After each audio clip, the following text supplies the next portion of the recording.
Hey guys, thanks for joining me. Today I'm going to talk about my latest purchase. It was actually the Christmas gun that I got from my wife. I know, strange, right? It's a purchase I've wanted to make for a long time, but I've done a lot of research on what I felt was a good buy for me. There were two particular things I was interested in achieving with this purchase. And I guess in order for me to go down the road, I need to describe the criteria involved in it. I live in the state of Virginia. It's an open carry, concealed carry state, which gives me the option of doing either or. I prefer to conceal carry. Again, that's a personal choice I have. I just feel for me it's the better of the two worlds. I, for whatever reasons, feel that if I open carry in a particular situation, I'm just, especially if it's visible and apparent, I am a target. I am one of the first targets that somebody looking to do harm is going to try to take out because I represent a clear and present danger to them. I am a threat. So they want to neutralize me as a threat.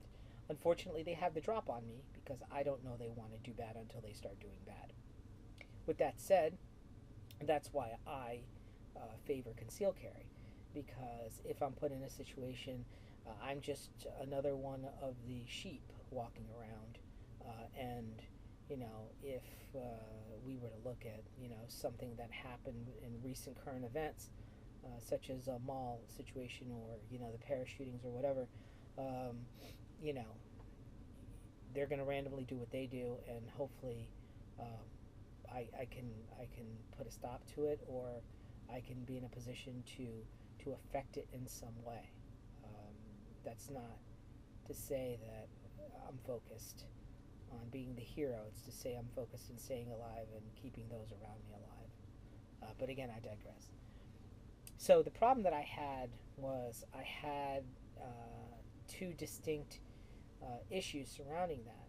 My concealed carry choice is dictated by, the weather, the seasons.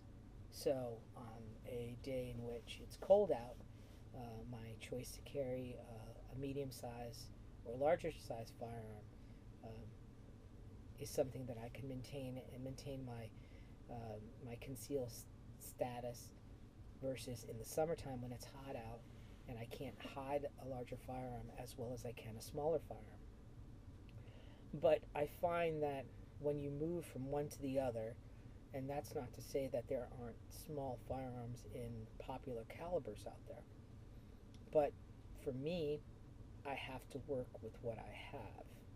Um, or in this particular case, I have to take what I have and take the best of both of these individual firearms and try to create something in a universal carry gun that I can carry all times of the year, all seasons, all weather conditions. Which leads me to talk about what I carry now. So in the summertime, I carry this 38 revolver. Um, it is a Smith & Wesson Model 37 Airweight.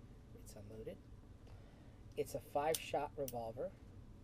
It's extremely simplistic to use. It's fairly accurate for a firearm with a little bit over a 2-inch barrel. It's purpose built, as most firearms are, as all firearms are.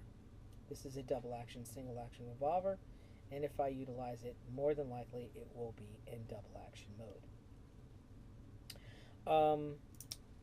They're generally bulletproof. You load them, close the cylinder, you pull the trigger, and it goes bang. If it doesn't go bang, you pull the trigger again, and it should go bang. If it doesn't go bang, you got bigger problems. Okay? That's basically it. The problem you have with this is capacity.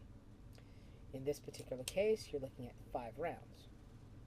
In order to get the equivalent of my winter carry gun, I would need to carry 5 rounds loaded with 2 additional speed loaders of 5 rounds each. Now, a 38 shell is yay big. 2 speed loaders with 5 of these dangling off of them. That's a little bit much in your pocket. Again, it's about concealability. So that makes this a challenge. This is great because form factor wise, it fits in the palm of your hand. The cross section is rather narrow with the exception of the Pachmeyer grips. Overall, it's relatively thin. And it's a light gun to carry. But again, capacity is the issue. Alright, leads me to my winter gun. It's unloaded. Okay, this is a Glock 19. Simplicity for what it is. This particular firearm is a 15-shot Glock, and again, it's simplistic in its operation. It's got one safety on it, unlike the revolver, which has no safeties. It's got a trigger safety. Naturally, when your finger falls into the trigger housing and you depress the trigger, and as long as the pad of your finger has depressed that safety, it's going to go bang once you cycle it from beginning to end.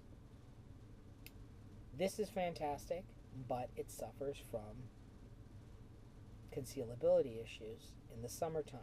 I'm not saying I can't necessarily conceal it. I'm saying it makes it difficult.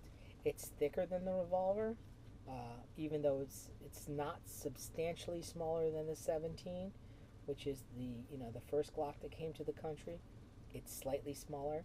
I wouldn't consider this a compact pistol per se. It's definitely not a subcompact pistol, but it's more compact than a 17, which is a standard duty revolver or standard duty pistol.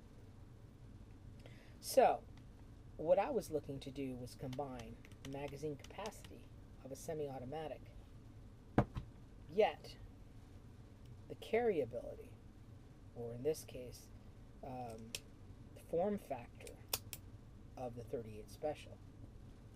And I found it. I found it in a company that may not have a huge footprint in the United States currently, but I think over time they're going to do really well. And the company is Taurus. Taurus firearms are made in Brazil. Initially, when they started manufacturing firearms, like most companies that gear themselves towards national firearm manufacture, which Taurus is one such company, they probably got their start building rifles for the military.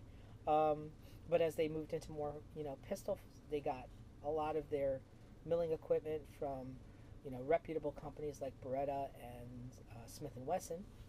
And they were building their version of Smith & Wesson revolvers and their version of semi-automatic pistols by Beretta. But I can tell you they were the Gen 1 versions. Beretta wasn't going to sell them the latest and greatest milling equipment because they were selling those guns on the open market and they didn't want direct competition from Taurus. But it suffices to say that they did get that equipment and did produce and make similar firearms at a lower price point. That's an important feature that I want you to hold on to is the price point. A lot of people equate price point, a cheap gun, with cheapness, and that's not necessarily true. There are very cheap guns out there that are crap, okay? But there are inexpensive firearms that are great quality, of which Taurus has produced one that I really like a lot. I have not shot it. That's my disclaimer.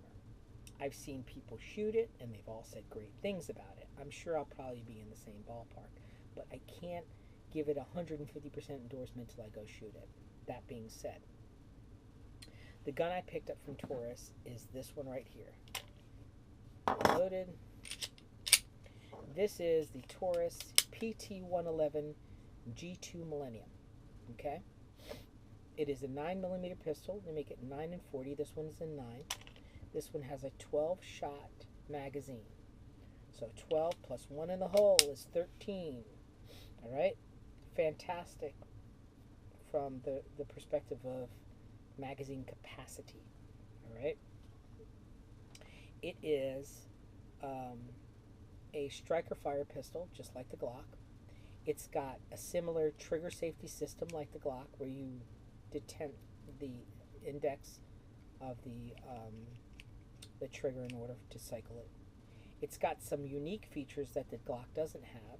Like, For example, it's got a frame safety. The Glock does not have that.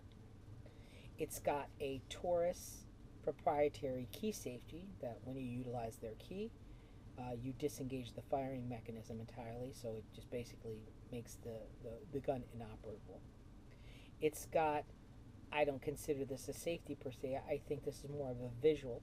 It's got a loaded chamber indicator, which when there's a round inside the chamber, the loaded indicator will pop up like that, and it's good for low light situations or night situations when you want to see if your firearm is loaded, but you can't necessarily do a press check to check it because you can't see in low light conditions.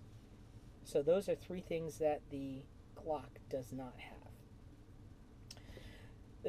The other thing that the Glock does have, however, and this shares with it, is how you disassemble the firearm. It's got the same slide release tabs on